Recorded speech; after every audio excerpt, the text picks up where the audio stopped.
Alerte, le triptyque humaniste existentiel, ses romans. Le fascicule de présentation. Le livre 1, le dernier regard en 2 tomes. Le livre 2, les fictions de la science en 2 tomes.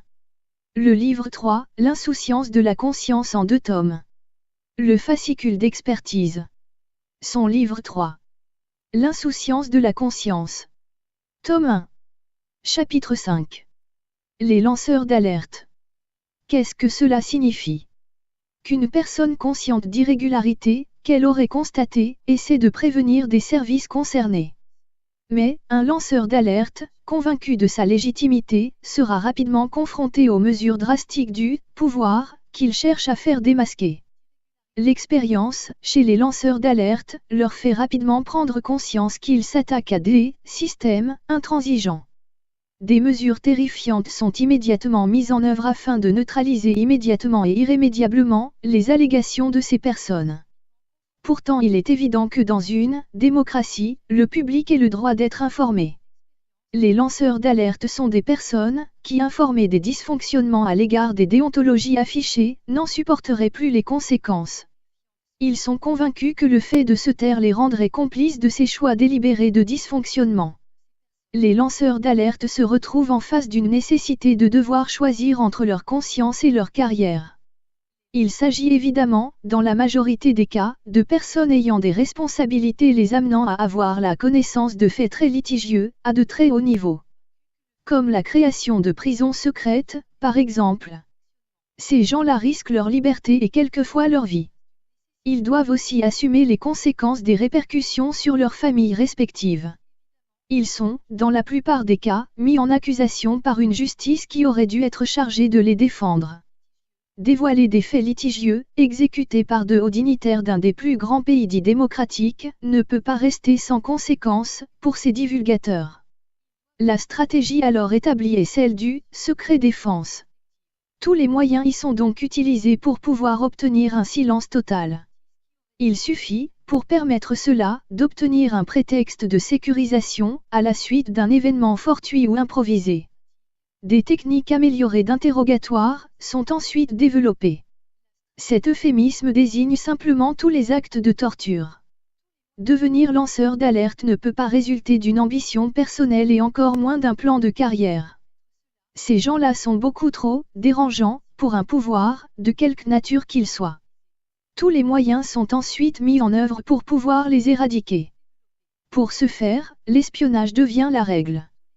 Tous les individus doivent être mis sous contrôle et de façon systématique. De très grosses structures du renseignement sont mises en service avec leur plein pouvoir, dans tous les domaines. Tout est organisé dans le secret absolu. Personne ne doit pouvoir divulguer quoi que ce soit. Mais il y a pire, les données personnelles des citoyens ne doivent pas faire l'objet d'aucune protection, sous aucun prétexte.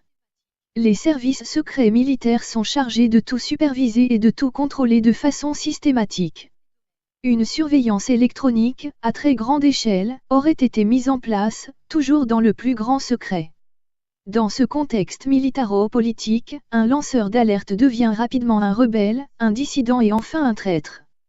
Ces personnes tombent alors sous l'application d'une loi concernant les actes d'espionnage, pour divulgation d'informations secrètes. Ces personnes sont ainsi classifiées ennemis de l'État. Cette application démontre, s'il en était besoin, d'une procédure d'intimidation envers toute autre personne qui serait, elle aussi, tentée de divulguer des informations dérangeantes pour le pouvoir. Pour pouvoir faire fonctionner des services secrets de cette ampleur, les agents qui y sont recrutés n'ont qu'une connaissance allégée de leur rôle. De fausses informations leur sont souvent divulguées afin qu'ils puissent pleinement adhérer à leur mission. Lorsque des personnes dangereuses ne peuvent pas être capturées dans le cadre des missions assignées, il suffit d'impliquer des lampistes pour justifier les mesures prises. Des mensonges d'État sont également circonstanciés. Le pouvoir viole systématiquement les lois existantes, avec tout le cynisme qui le caractérise. Les lanceurs d'alerte n'ont plus, pour seul recours, que celui de l'anonymat, mais à condition de ne pas être démasqués, car tous les moyens sont alors mis en œuvre, pour pouvoir identifier son origine. La procédure de laminage du paria devient ensuite très efficace. Le chef d'inculpation s'intitule « Divulgation d'informations secrètes ». Il est assorti de « preuves non justifiables et non justifiées ». Les manœuvres consistent ensuite à détruire la personnalité des lanceurs d'alerte par tous les moyens imaginables. Ces pratiques n'ont rien à envier à celles de la mafia ni à celles des organisations terroristes. Leurs pratiques sont en tout point identiques. Quelle est leur conscience, y en a-t-il encore une? Alerte, le triptyque humaniste existentiel. Livre 3. L'insouciance de la conscience. Tome 1. Chapitre 5. La désobéissance civile. Des citoyens, très connus ou simplement anonymes, préoccupés par l'orientation de certains événements, font soudainement preuve d'une sorte d'insurrection individuelle. Des dispositions législatives permettent à ces personnes appelées des lanceurs d'alerte d'être protégées. Ces personnes n'entrent pas dans le cadre de la délinquance, mais au contraire dans celui des gens respectueux du cadre réglementaire devant être respecté. Les persécutions, y compris judiciaires de ces personnes n'est donc pas réglementaire. Tout employé, qui dans une entreprise, serait licencié par des mesures de représailles, à la suite de divulgation d'éléments compromettants pour ses dirigeants, doit être considéré comme un modèle. Les agissements à son égard devraient être nuls et non avenus. Cette disposition réglementaire de protection du personnel s'applique au personnel privé et public. Par contre, les principaux responsables des décisions illégales disposent de toutes les compétences judiciaires mises à leur disposition, leur permettant de compromettre les lanceurs d'alerte, qui agissent pourtant de bonne foi, afin de pouvoir les attaquer. Il y aurait deux catégories de lanceurs d'alerte. Il y a celui qui cherche à modifier ce qu'il considère comme une anomalie et qui la révèle afin d'inciter une correction. Et puis, il y a le rebelle, qui cherche à renverser le fonctionnement d'un système qu'il juge comme préoccupant. Des courants utopiques peuvent s'avérer aussi dangereux que certains systèmes aux fonctionnements illégaux, comme le fonctionnement de certaines banques, par exemple. La protection des lanceurs d'alerte représente cependant un modèle social équivoque. Il apparaît évident que des choix stratégiques sont déterminés et les remettre en cause en permanence empêcherait un fonctionnement normal dans l'organisation de la société humaine. Il convient de pouvoir faire la distinction entre une personne préoccupée par une anomalie et un délateur. Mais comment peut-on faire le tri entre ces deux entités? Malgré tout, une conscience législative se serait instaurée pour permettre de pouvoir protéger les lanceurs d'alerte. Il conviendrait effectivement de devoir prémunir des personnes qui se targuent de chercher à protéger un intérêt général, dès lors qu'ils s'avéreraient à l'évidence menacés. Des tyrannies sont mises en évidence quotidiennement. Celles des systèmes financiers qui dilapident l'économie des particuliers, sous le prétexte de l'intérêt des entreprises. Celle d'une obsession sécuritaire qui met en place des modèles globalisés de surveillance des populations, sous le prétexte d'une lutte antiterroriste. Ces pratiques sont celles du totalitarisme étatique, où le citoyen est inséré dans un ensemble globalisé où ses droits et ses devoirs se retrouvent complètement annihilés. Les lanceurs d'alerte représenteraient tout simplement des valeurs démocratiques ostensiblement affichées qui n'auraient rien à voir avec une tentative d'atteinte envers l'intérêt public. Cependant, la bonne foi n'est pas toujours facile à démontrer. Elle ne peut être mise en évidence que par la démonstration d'un désintéressement personnel total et démuni de stratégies cyniques ou opportunistes. Il convient évidemment de pouvoir déterminer une parfaite corrélation entre l'information sur le motif de l'alerte, définissant la menace grave envers l'intérêt général. Il est pourtant évident qu'il peut y avoir un modèle de restriction sur la vérité, pour ce qui concerne les décisions étatiques stratégiques importantes, pendant un certain temps. Cela ne doit pas non plus être la règle et surtout pas une permanence. Il devient indispensable de créer une autorité, totalement indépendante, capable d'assurer une immunité totale à l'encontre d'un lanceur d'alerte qui serait considéré comme contrevenant et qui pourrait être poursuivi pour une violation du secret défense. Il en va ainsi pour la sécurité démocratique des populations.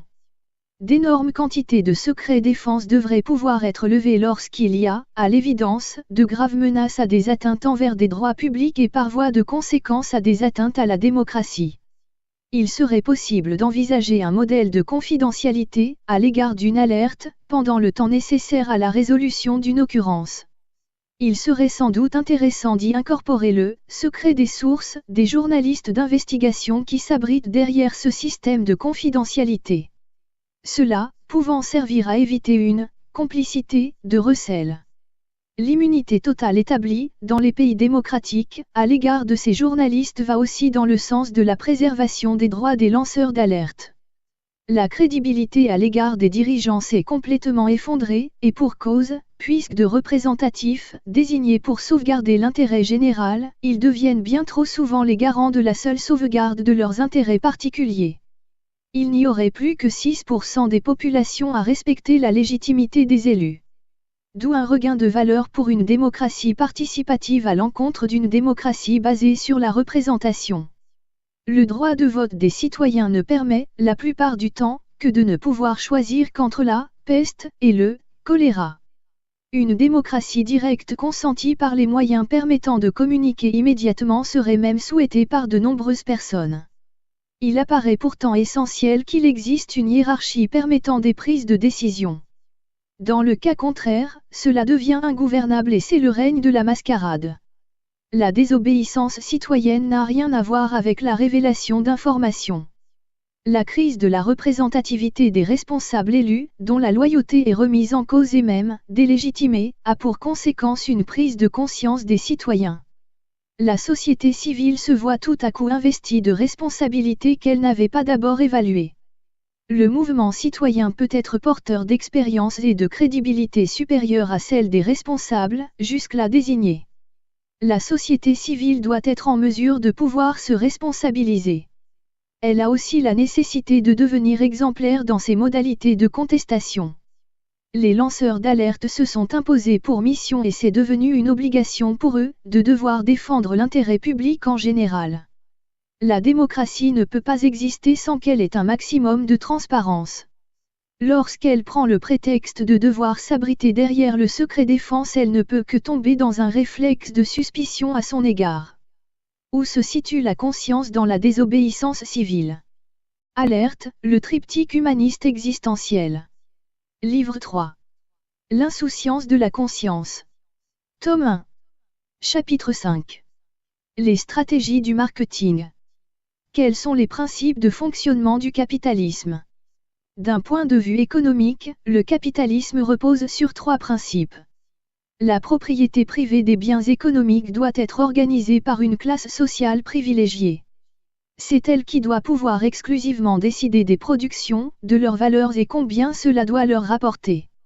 La lutte pour le leadership doit être une compétition arrogante et sans complaisance. C'est au meilleur de gagner avec une mise en concurrence maximale. Les perdants doivent être irrémédiablement éliminés. Pour pouvoir ce faire, il apparaît évident de devoir faire des profits maximalistes. Le profit raisonnable et normal n'a pas sa place dans un tel modèle économique. Comment faire des profits maximum dans ce modèle compétitif? Il suffit de payer le coût des denrées et des services le moins cher possible et de pouvoir les vendre le plus cher possible. Le principe de base du capitalisme est donc, d'abord de licencier un maximum de salariés pour pouvoir ensuite faire exécuter le travail avec un minimum d'employés. Mais, comme cette situation ne peut être que provisoire, il s'impose enfin de devoir faire réaliser les mêmes travaux dans des pays à très bas coût de main-d'œuvre. Pour donner un seul exemple, la France a pu ainsi baisser ses coûts salariaux de 10% dans les 20 dernières années. Il s'agit tout simplement là, d'un transfert des revenus salariaux des employés au profit des revenus des exploitants. Chiffré, cela représente un montant de 100 milliards d'euros qui ont ainsi été transférés pendant cette période. C'est évidemment cette situation qui a créé les déficits abyssaux des régimes sociaux. Ce modèle d'organisation permet aux oligarques de se voir contraints à exiger des sacrifices supplémentaires sur la masse salariale déjà étranglée. Le système capitaliste consiste donc à toujours diminuer la part de coût du travail, sans aucune contrepartie possible. Seulement, se pose alors le problème de pouvoir vendre une production de biens et de services de plus en plus important, puisque les coûts de cette production sont devenus de plus en plus faibles. Cette contradiction fondamentale est justement à l'origine de ce qui a été appelé la crise économique. Les riches deviennent de plus en plus riches. Ils sont capables de produire toujours plus, mais les acheteurs ne sont plus là. Soit ils sont privés de leur emploi, soit leurs revenus sont devenus trop faibles, pour ceux qui ont pu conserver le leur. Le problème de la crise économique provient tout simplement de l'inéquation entre les riches devenus trop riches et qui ne peuvent manger que 3 fois par jour et les pauvres qui ne parviennent plus à manger à leur faim. Le marché financier ne peut pas se gouverner seul. Les hauts dirigeants des États sont évidemment responsables de ces situations, puisque ce sont eux qui les ont favorisées. Par exemple, en Europe, les hauts dignitaires se sont réunis à Lisbonne, en l'an 2000, pour décider de baisser le plus possible les salaires, allonger la durée du travail et faire pression sur les retraites et sur le chômage. Ils ont également décidé des nombreuses privatisations des entreprises. De celles qui étaient encore sous administration d'État, sous le prétexte que cela ne devait pas incomber à un État de diriger des entreprises. C'est ainsi que le réseau postal, le réseau téléphonique, le réseau électrique et le réseau ferré ont été transférés à la privatisation, sans avoir à demander leur avis aux usagers de ces services d'État, avec une conséquente augmentation des coûts pour des services bien amoindris. La mise à la privatisation des réseaux de distribution de l'eau, par les services communaux, avait déjà été une première alerte, où les coûts d'utilisation avaient été immédiatement multipliés par un coefficient de 10. L'intérêt des usagers n'a plus à entrer en ligne de compte puisque c'est celui des actionnaires qui prévaut désormais. La privatisation des circuits de distribution de l'eau et de l'assainissement est organisée par les 2 plus grandes compagnies mondiales et qui sont françaises. Elles sont appelées des multinationales, en raison de leur impact planétaire. Elles ont pu s'octroyer cette dominance grâce aux actions conjuguées de la Banque mondiale et du Fonds monétaire international en imposant la privatisation de l'eau aux pays les plus pauvres et endettés. En fait, l'effort de ces compagnies a seulement consisté à mieux organiser les modèles de facturation et d'encaissement, sans apporter aucune amélioration à la distribution d'une eau de meilleure qualité aux consommateurs. Une augmentation des tarifs, allant jusqu'à 60%, y aurait été constatée, entraînant en conséquence des défauts de paiement et des coupures dans l'attribution de l'eau. Pendant le même temps, les installations trop vétustes sont tout simplement laissées à l'abandon, entraînant un gaspillage inconsidéré de l'eau. Cette situation perdurant tout particulièrement en Amérique du Sud et en Afrique. Il s'agit tout simplement là, d'une organisation mafieuse. Les systèmes capitalistes ne sont jamais à court d'idées, bien évidemment. Ils ont créé le microcrédit, montré comme la panacée, c'est-à-dire comme étant le seul remède à la pauvreté. Principalement installées en Inde et un peu en Afrique, en réalité, ces banques ne s'adressent pas du tout aux plus pauvres.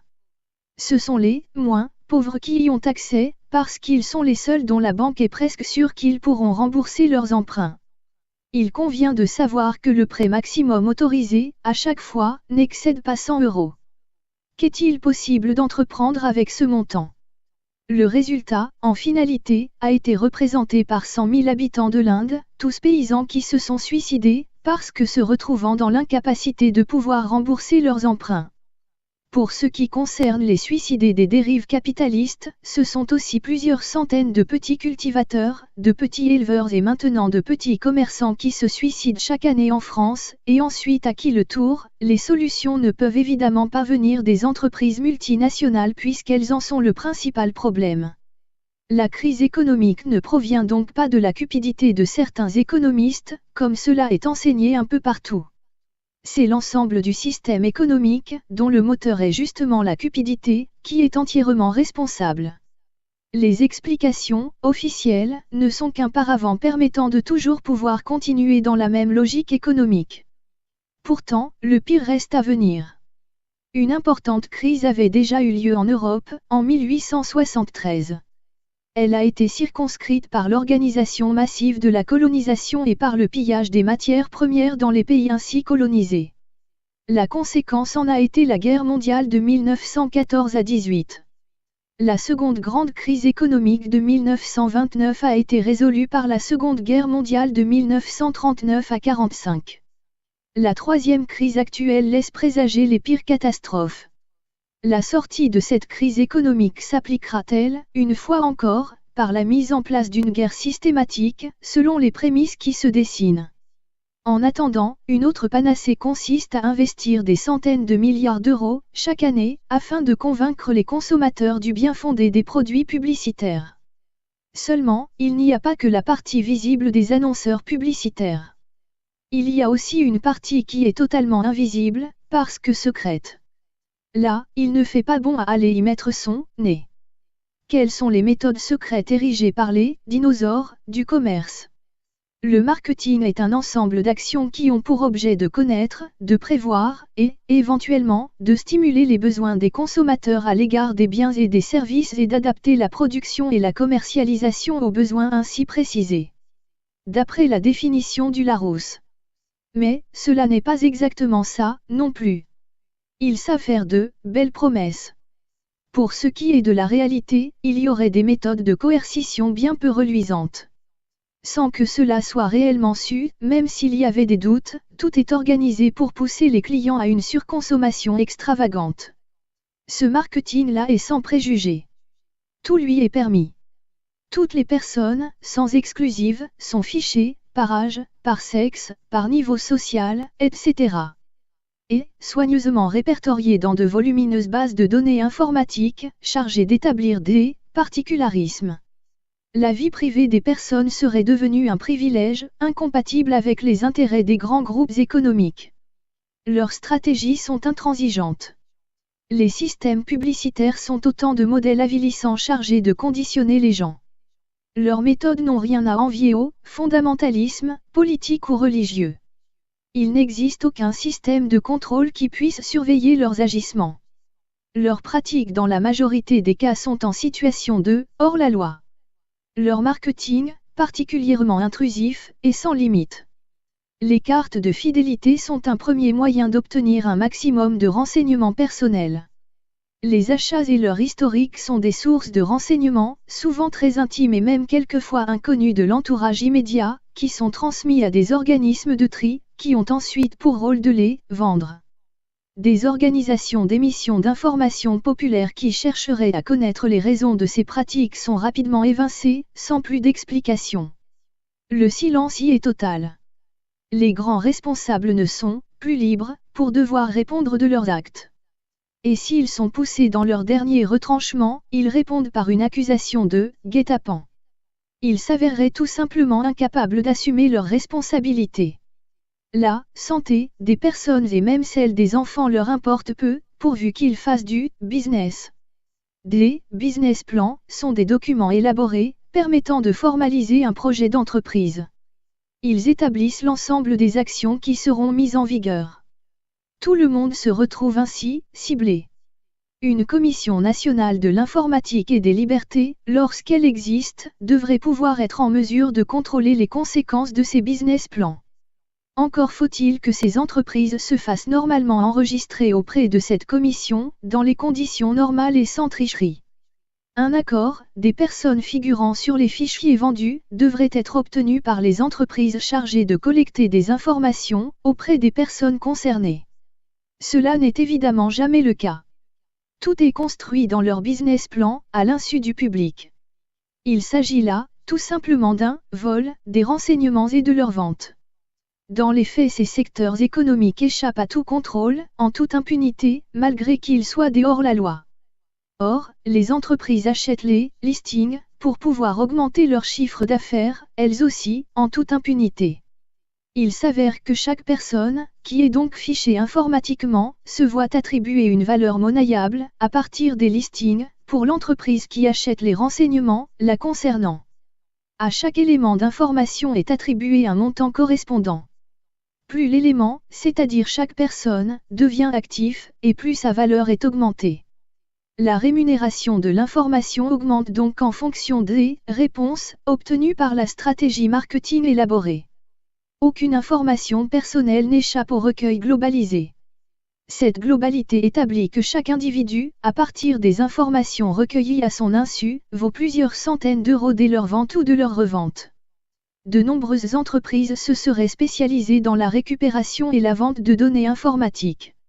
Une d'entre elles serait, apparemment, devenue particulièrement performante dans ce domaine. Les services de La Poste sont en relation directe avec tous les types d'informations, et ce, dans tous les pays. Et c'est par elles que tout transite. Une filiale appelée Mediapost récupérerait plusieurs millions d'adresses postales, plusieurs millions d'emails, plusieurs millions de numéros de téléphone, concernant évidemment plusieurs millions de personnes, toutes fichées. Cette filiale vendrait ensuite ces fichiers informatiques aux grandes entreprises commerciales. Bien sûr, d'autres entreprises, plusieurs centaines, récupéreraient aussi des données, souvent confidentielles, qu'elles-mêmes vendent à Mediapos. La boucle est bouclée. Les comparateurs d'Internet s'y mettraient aussi. Certaines associations et ONG, telles que l'UNICEF, participeraient également à la vente de leur listing de données personnelles pour la commercialisation de ces informations récoltées. La plupart du temps, ces organismes précisent, dans leurs documents concernant les conditions générales d'utilisation de la collecte des informations. Nous nous engageons également à ne pas vendre ou céder ces données. Elles ne sauraient être utilisées par un tiers pour un tout autre usage, notamment pour un usage commercial ou pour un quelconque démarchage. Le chiffre d'affaires, dans ce seul secteur, serait de plusieurs millions d'euros. Le métier du ciblage marketing considère de son devoir de réunir un maximum d'informations sur des gens consentants. Leur déontologie voudrait que ces informations aient été récoltées avec l'accord des personnes averties et consentantes, répertoriées, sauf que le contrôle du respect de cette déontologie n'est tout simplement pas effectué. Les data centers sont des centrales informatiques chargées de regrouper des millions de fichiers informatisés, qui ensuite se recoupent pour fournir les renseignements particuliers dont chaque entreprise a besoin en propre. Elles se targuent même, dans leur slogan publicitaire, de leur connaissance très pointue du terrain, grâce aux remontées de leur réseau de distribution. Ces agents distributeurs auraient en charge de recueillir la typologie de leur clientèle. Et même, si certains d'entre eux prêtent serment. Alerte, le triptyque humaniste existentiel. Livre 3. L'insouciance de la conscience. Tome 1. Chapitre 5. Un nouveau service. Détaillé dans un document de présentation commerciale, il ferait état de la récupération des données concernant les usagers de leurs services. Ce document est destiné aux acheteurs de données, à partir des remontées établies dans le cadre d'une collecte d'informations anonymes d'un réseau de distribution. Il aurait pour but d'améliorer la connaissance client des entreprises afin de pouvoir enrichir leur base de données grâce à la collecte d'informations stratégiques en contact direct avec les cibles. Ces données collectées peuvent être établies à partir de questions ouvertes, de questions fermées, d'observations et de photos. Le modèle stratégique d'espionnage caractérisé de la NSA américaine est dorénavant opérant partout. Il s'agirait de la mise en place de fichiers très complets et payants, très ciblés, pour le seul usage des entreprises, affiliées ou pas. C'est tout simplement l'utilisation de la confiance d'au moins 90% des usagers selon l'avis de l'organisme, qui serait purement bafouée et de sa remise en cause. Une grande entreprise internationale de vente de produits informatiques estampillés en pomme aurait été condamnée à 16 millions d'euros pour trouble à l'ordre économique public, pour les dommages causés aux consommateurs. Une autre grande entreprise de vente de produits à base de lait aurait été condamnée à 20 millions d'euros pour publicité mensongère concernant des yaourts présentés comme devant améliorer la digestion. Mais il y a pire. Un vaste réseau de corruption, depuis démantelé, dans des hôpitaux chinois, aurait été organisé pour la promotion et la vente de lait en poudre. Mais il y a encore bien pire. Il y aurait une campagne promotionnelle de lait en poudre pour les nourrissons en Indonésie, alors qu'elle était strictement interdite, en raison des eaux contaminées servant à la confection des biberons. Des carences alimentaires seraient à l'origine de la malnutrition de ces enfants. Les enfants seraient souvent gravement malades, à cause de toutes leurs carences alimentaires qui en découleraient. Qu'à cela ne tienne, le marché du lait en poudre, dans ce seul pays, atteint un chiffre d'affaires dépassant 1 milliard d'euros. Les bébés dès leur naissance seraient alimentés avec du lait en poudre, à l'insu de leur mère. Les conséquences sont ensuite irréversibles.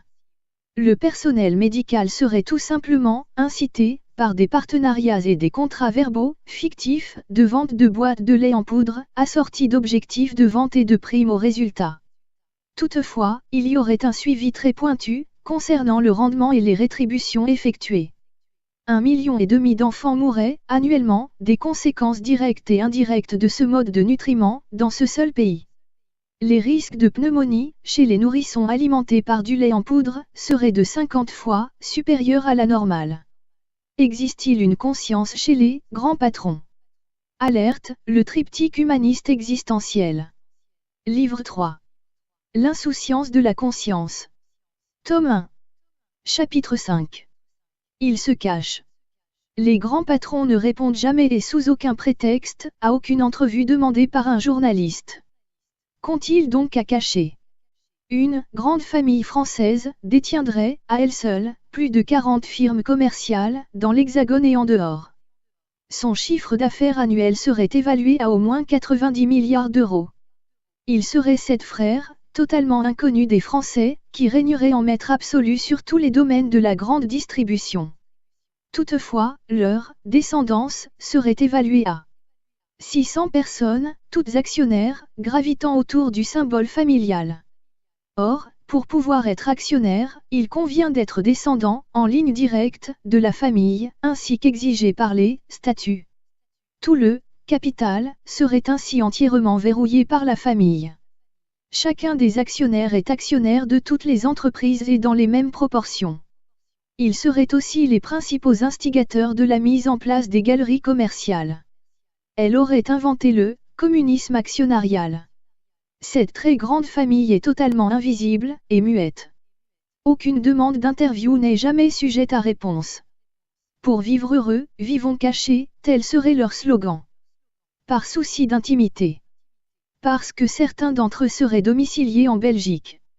Pourquoi ce culte du secret, d'où leur serait donc venue cette philosophie commerciale? Aussi surprenant qu'improbable, cette famille se serait-elle inspirée d'une encyclique papale pour définir sa charte familiale. Le livre écrit en 1961 par le pape Jean XXIII est intitulé Mater et Magitra. Il précise les règles à suivre dans les affaires. Il s'agissait pour ce pape d'avoir une thèse appropriée aux nouvelles exigences de l'époque et concernant, en particulier, le droit des personnes à l'acquis et au partage. 2 fois par an, au cours de la réunion de l'AFM, les grands choix stratégiques sont mis au point. Les 600 membres ainsi réunis pèseraient plus de 38 milliards d'euros. Le respect de l'ordre moral ou juridique, prôné par l'encyclique, serait-il des valeurs en corrélation avec la réussite commerciale? Il se pourrait que cela ne soit pas aussi simple. Le business aurait des valeurs que les valeurs n'auraient pas, notamment en territoire étranger. La construction en solide des magasins y serait, quelquefois, assortie de versements en liquide, de façon très discrète. Quelle est donc leur conscience commerciale? Alerte, le triptyque humaniste existentiel. Livre 3. L'insouciance de la conscience. Tome 1. Les livres brochés de cette collection Alerte sont en vente chez Amazon, livre français, Philippe Vaisseau. Alerte, le triptyque humaniste existentiel, ses romans. Le fascicule de présentation. Le livre 1, le dernier regard en 2 tomes. Le livre 2, les fictions de la science en 2 tomes. Le livre 3, l'insouciance de la conscience en 2 tomes. Le fascicule d'expertise. Alerte,